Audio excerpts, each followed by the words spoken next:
Assalamualaikum warahmatullahi wabarakatuh. Yang saya hormati dosen pengampu mata kuliah Audit Bank Syariah, Bapak Profesor Dr. Saparudin Siregar, SEAK, MAG, MACA, SAS, KGIA. Perkenalkan, kami dari kelompok 6. Pada kesempatan kali ini kami akan mempresentasikan sebuah video tentang standar audit kantor akuntan publik terhadap Bank Syariah. Saya Triana bersama teman-teman saya Didi Handono Syahputra dan Nurul Sapriani akan menjelaskan isi video ini secara singkat. Audit sangat penting buat menjaga transparansi dan akuntabilitas informasi keuangan. Kantor Akuntan Publik atau KAP punya peran besar dalam memberikan keyakinan bahwa laporan keuangan yang dibuat perusahaan itu wajar dan sesuai dengan standar. Terbelakangnya, standar audit digunakan sebagai pedoman kerja auditor dari tahap perencanaan sampai penyusunan laporan audit. Perumusan masalahnya, bagaimana pengertiannya, ruang lingkup, dan penerapan standar audit di KAP. Tujuannya untuk memahami peran audit dan profesi akuntan publik dalam menjamin laporan keuangan yang dapat dipercaya. Baiklah, saya akan menjelaskan tentang pengertian audit dan kantor akuntan publik. Pengertian audit. Audit adalah proses sistematis untuk mengumpulkan dan mengevaluasi bukti secara objektif tentang laporan keuangan perusahaan. Tujuannya supaya kita tahu apakah laporan itu sudah disajikan dengan wajar sesuai prinsip akuntansi yang berlaku.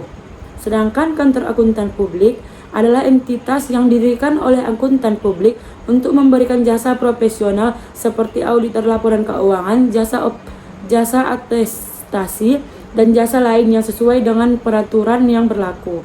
Intinya KAP itu tempat para auditor profesional bekerja. Selanjutnya, standar audit dan regulasi profesi.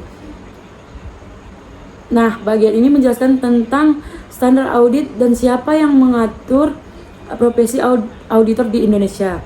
Standar auditor berfungsi sebagai pedoman kerja auditor supaya proses pemeriksaan dilakukan dengan profesional, objektif, dan menghasilkan opini yang bisa dipercaya. Ada 3 lembaga atau standar utama yang terlibat. Pertama, IAPI, Ikatan Akuntan Publik Indonesia, yang bertugas mengatur, mengawasi, dan meningkatkan kompetensi akuntan publik. Yang kedua, SPAP, Standar Profesional Akuntan Publik, yang jadi acuan utama dalam menjaga kualitas audit di Indonesia. Yang ketiga, ISA, International Standard on Auditing, yaitu standar audit internasional yang disajikan rujukan global untuk memastikan audit dilakukan dengan mutu yang tinggi dan konsisten di seluruh Indonesia atau di dunia. Baiklah, itu saja yang dapat saya sampaikan. Akan dilanjutkan oleh teman saya Didi Handono Syahputra. Baik, saya Didi Handono Syahputra dari pemateri selanjutnya di kelompok 6, yang dimana topik kami tentang standar audit kantor akuntan publik. Nah, kali ini saya akan membahas tentang standar profesi akuntan publik. PAP sendiri dia mempunyai 3 pilar. Yang pertama ada standar etika. Standar etika di sini maksudnya standar etika seorang auditor atau standar profesi. Ini mana auditor dia harus dapat bertindak secara jujur, independen, dan juga objektif. Yang selanjutnya ada tentang standar audit. Di sini nanti akan mencakup 3 bagian. Yang pertama ada standar umum, standar pekerjaan lapangan, dan juga standar pelaporan. Setelah ketiga bagian ini terpenuhi, maka capailah di 3 pilar terakhir dari SPAP itu sendiri, yaitu panduan mutu audit. Nah, pertama kita akan bahas tentang standar audit yang di bagian standar umum.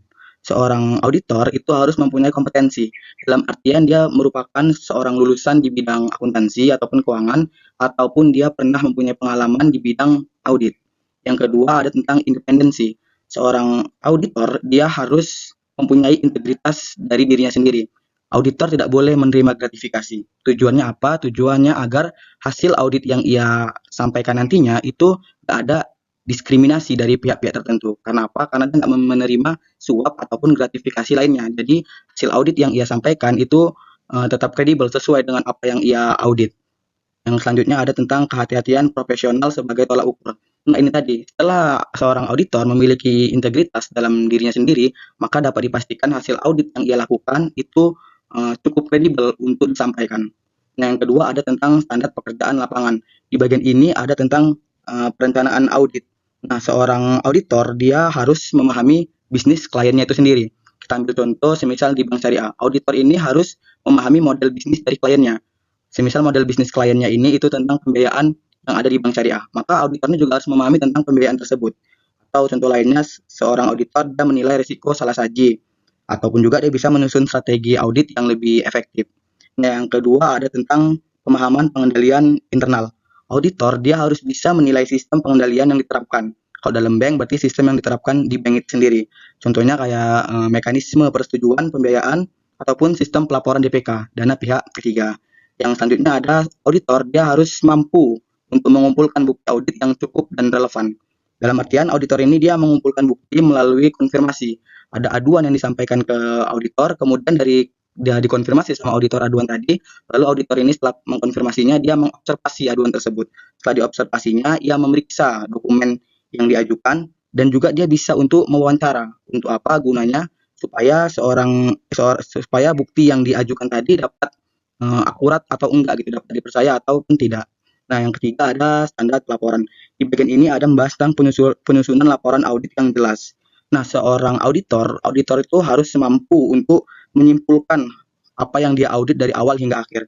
Misal kayak contoh di pelaporan audit itu nanti ada membahas tentang judul dan pendahuluan. Nah, di sini auditor itu harus mampu menjelaskan siapa yang diaudit dan ruang lingkup auditnya itu seperti apa. Contoh ruang lingkupnya itu kayak auditor ini dia menggunakan standar apa dalam mengaudit? Apakah menggunakan SPAP atau ISA atau lain sebagainya. Nah, yang terakhir dia ada transparansi yang gunanya untuk dipahami oleh para pemangku kepentingan. Ini tadi bisa mencakup 4 opini dalam hal audit. Auditor ini memiliki 4 opini. Yang pertama ada tentang WTP, wajar tanpa pengecualian. Di sini laporan keuangan yang wajar pada umumnya. Ataupun yang kedua ada WDP, wajar dengan pengecualian. Di sini ada hal yang menyimpang tapi dia tidak material. Yang ketiga nanti ada tentang tidak wajar. Nah, di sini penyimpangan material yang cukup signifikan. Yang keempat dia opininya adalah tentang tidak memberikan pendapat. Auditor ini dia nggak bisa memberikan opini karena keterbatasan ruang lingkup audit. Nah, setelah hasil dari 4 opini tadi, maka terpenuhilah sudah 3 pilar utama dari standar profesi akuntan publik atau SPAP. Selanjutnya saya akan membahas tentang prosedur audit pada kantor akuntan publik. Nah, prosedur audit ini terdiri dari 4 tahapan utama. Yang pertama ada perencanaan audit. Nah, di bagian ini seorang auditor dia harus memahami model bisnis klien. Seperti yang saya bilang tadi, bisa memahami dari segi model bisnisnya. Kalau di bank syariah berarti kayak memahami pembiayaan yang ada di bank syariah. Bisa juga dia auditor ini memahami dari segi regulasi dan lingkungan operasi klien tersebut. Ataupun yang kedua dia ada penilaian risiko. Nah, auditor ini dia mengidentifikasi risiko material misstatement atau salah saji material dalam laporan keuangan. Yang selanjutnya ada penentuan materialistis. Di sini auditor dapat menetapkan batas toleransi kesalahan yang dapat mempengaruhi keputusan pengguna laporan keuangan. Selanjutnya ada tentang penyusunan program audit. Auditor di sini itu dia membuat rencana detail tentang prosedur audit yang akan dia lakukan dari awal mengaudit sampai selesai mengaudit nanti. Yang kedua ada pengujian kepatuhan dan substantif. Nah, di kepatuhan ini itu membahas tentang seorang auditor yang dia mengevaluasi efektivitas pengendalian internal dari kliennya. Kalau yang bagian pengujian substantifnya ini itu auditor memverifikasi kebenaran saldo akun dan transaksi. Misalnya kayak melalui konfirmasi pihak ketiga ataupun inspeksi dokumen atau analisis rasio keuangannya. Nah, selanjutnya ada tentang evaluasi bukti, yang dimana dibahas tentang menilai kecukupan dan relevansi bukti audit yang dikumpulkan melalui berbagai prosedur pemeriksaan. Nah, kecukupan dan relevansi bukti ini itu seorang auditor mengevaluasi apakah bukti yang dikumpulkan sudah cukup dan sesuai untuk mendukung opini audit. Opini yang ada 4 tadi. Nah, selanjutnya ada tentang penyusunan laporan. Nah, di bagian sini seorang auditor dia harus menarik kesimpulan berdasarkan temuannya selama audit dari awal hingga akhir. Nah, setelah dia mampu untuk menyimpulkan hasil audit dia dari awal hingga akhir, dia menyusun laporan audit. Dia harus menyusun laporan audit yang berisi opini atas kewajaran laporan keuangan. Ada 4 jenis opini tadi.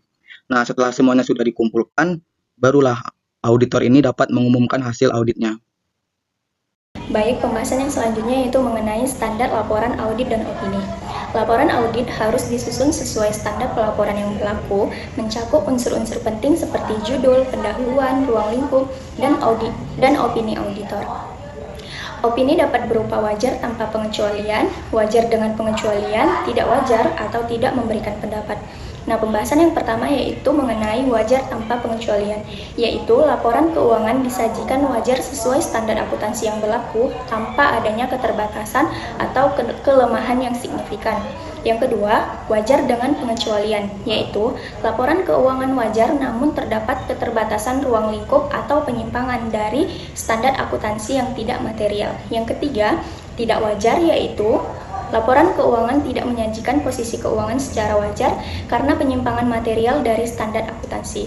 Yang keempat, tidak memberikan pendapat, yaitu auditor tidak dapat memberikan opini karena keterbatasan ruang lingkup audit yang signifikan. Pembahasan selanjutnya mengenai tantangan kontemporer dalam penerapan standar audit. Profesi auditor menghadapi tantangan kompleks di era modern saat ini, seperti digitalisasi audit, harmonisasi standar global, independensi auditor, serta expectation gap dan tuntutan laporan keberlanjutan.